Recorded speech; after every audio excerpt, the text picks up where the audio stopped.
I think that it's not as exciting as why the wrestling is not like they're not implementing it enough. They're getting pressured, because honestly, so I also think that's not to break the subject, but that's why BKFC and Bareknuckle is so exciting. And so many fans are growing to it. There is no break. There's no wrestling. There's nothing on the ground. It's Conor McGregor said, like, this is from start to finish an exciting sport. It's full of it.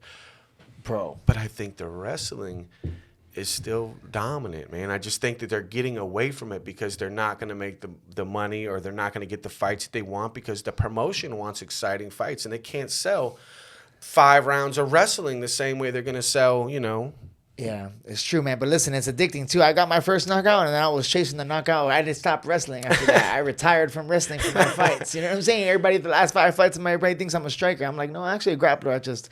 I got that one knockout. And I just want to chase that shit forever. Man. And but yo, like, that's the thing with BKFC. It's like a new revolution, bro, in the game. And because it's like, it's all the best parts of fighting. Everybody wants to see it. There's no stand him up, ref. Stand him up, ref. No, there's none of that in BKFC, dog. Man. It's the real deal. It's straight fisticuffs, bro. It's what everybody wants to see, dog. Man. And they're all barn burners, bro. Crazy fights, man. The jab. I mean, the first punch you learn in fighting, the first thing you do, your jab is devastating in the sport, and it can be. So, like Conor said as well, I jab you and I split you above your eye. Now you're bleeding. So now there's a new intensity inside. The crowd's going wild. And fast, bro. And it's so fast, You guys start close like this, like when Yuli got the knockout, boom. You guys are always like forehead to forehead. He fights right? tomorrow night. He's got a boxing match, man. That's this weekend, right? Yep. Oh, that's gonna be raw. Damn, that's what's up, bro. Yeah, that's crazy, bro. Yeah. You said you want to get into some boxing too, because it'll help you good, training wise, right? Training and busy. So most training we do is boxing orientated. Yeah. I mean, realistically, you don't train bare knuckle. We're not punching each other in the face. We will put on like some MMA bubble gloves and work like that. But we need to be ready for our fights. And if we're walking around with cuts and stuff all over the place, that doesn't really make a lot of sense. Do you spar with boxing gloves or MMA gloves for bare knuckle? Mostly boxing gloves. We do some actual small gloves. So I'm gonna be honest, like I don't spar that much anymore, man, compared to like a lot of these guys that are still super sparring heavy and everything else. I probably get, I don't know, man, maybe 5 full fights through camp.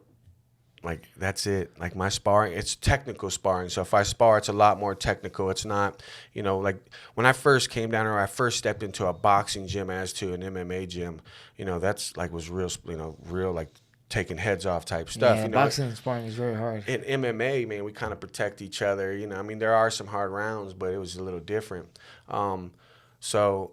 When I came down here, I sparred a lot when I was just down in Fort Pierce, you know what I mean? It was a lot more sparring. When I came down here with Tiga, he kind of changed that and pulled it back a little bit. He says, no, we're going to work individually. We're going to do this. We're going to do technical rounds, and then we'll get you to sparring here and there, And it's worked for me, So all these guys that are out here getting their face banged in, that's part of the game. But I think that I'm past that part, and I don't think it's because I'm too good for it.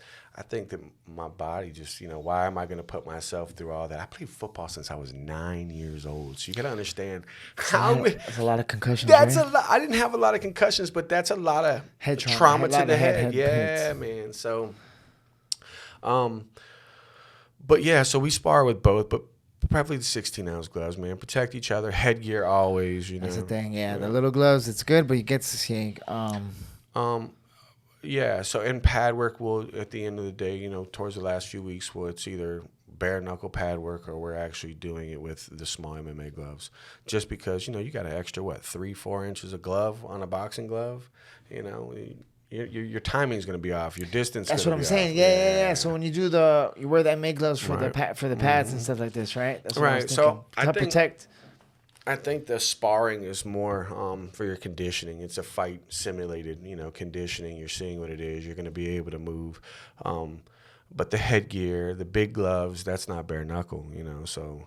That's the thing. Yeah. Oh, and the headgear, I heard the headgear will mess up your head movement and stuff like that a little bit. Well, your depth of perception is a little bit off. It's the depth of perception, but then you got headgear on, so you're a little less, And you're not respecting the punches. I mean, you do, but think about that. If I know that I got hit, just like with a glove, I'm going to punch you as hard as I can with the 16-ounce glove. I might not punch you as hard as I can with my bare knuckle because of that reason. So, and it's not you don't realize it's subconscious. You know what I mean? It's just like one of those things, I'd imagine. Yeah, that's true. For sure, man. And then what about for like conditioning your hands? Do you do anything? Do you do any type of hand conditioning to prepare for the fights? Like anything? I don't know. I mean, I don't do any hand conditioning. What is it? Mercury? The rice. You know what I'm saying? So I don't do the rice. So man, I've worked with my hands my entire life. So I've got that in my benefit as well. So I've got a good strong grip. I don't have, I've always like been in the gym or I've done these things. Never so much conditioning. Now we're punching sandbags. We got the what is it? Mercury board. I've seen it on the. So we have them at the gym. Yeah, we've got them in the gym. It's like a piece of leather around a 2x4, and it's kind of like not spring, but it's got a little play to it. And we'll work that. Like, I mean, I've watched these guys punch it until their hands are bloody. The knuckles, I guess. Yeah, so just trying to build the calluses. I guess you could probably build the calluses on your knuckles. You can anything, get them strong, just like Muay Thai, and the shins and everything else, conditioning. Yeah. So it's the same idea. I don't do that as much as these guys. I mean, I think a strong grip and learning to punch is just as important as doing that.